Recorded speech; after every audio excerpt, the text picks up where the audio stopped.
চারজন শ্রমিক মাঠে কাজ করছিলেন। তাদের মধ্যে একজন হঠাৎ খুন হয়ে গেল। অন্য তিনজন শ্রমিকের মধ্যে একজন তাকে খুন করেছে। গোয়েন্দা মেহুল ওই হত্যার তদন্তের জন্য ঘটনাস্থলে পৌঁছালেন এবং ওই তিনজন শ্রমিককে জিজ্ঞাসাবাদ করলেন।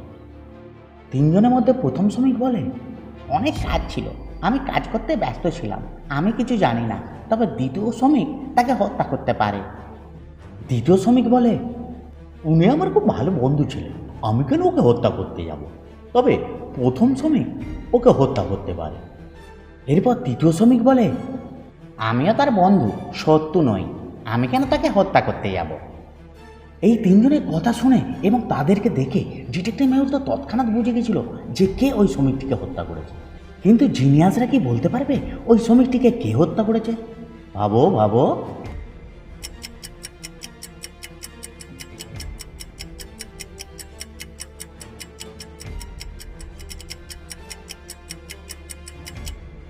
প্রথম এবং তৃতীয় শ্রমিকের হাতের অস্ত্রটিতে 4টে স্পাইক রয়েছে এবং দ্বিতীয় শ্রমিকের হাতের অস্ত্রটিতে 3টে স্পাইক রয়েছে।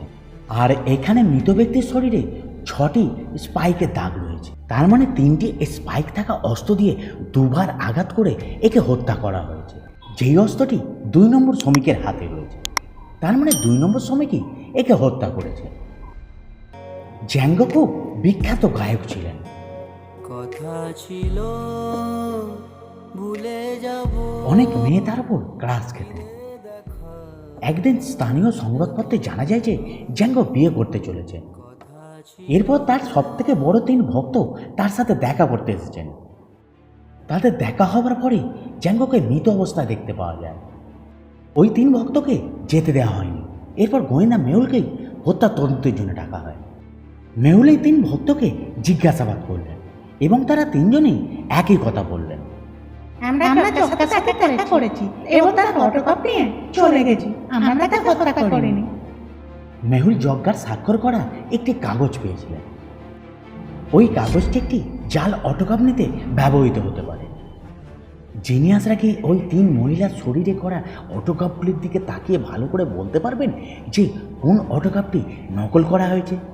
ভাবো ভাবো।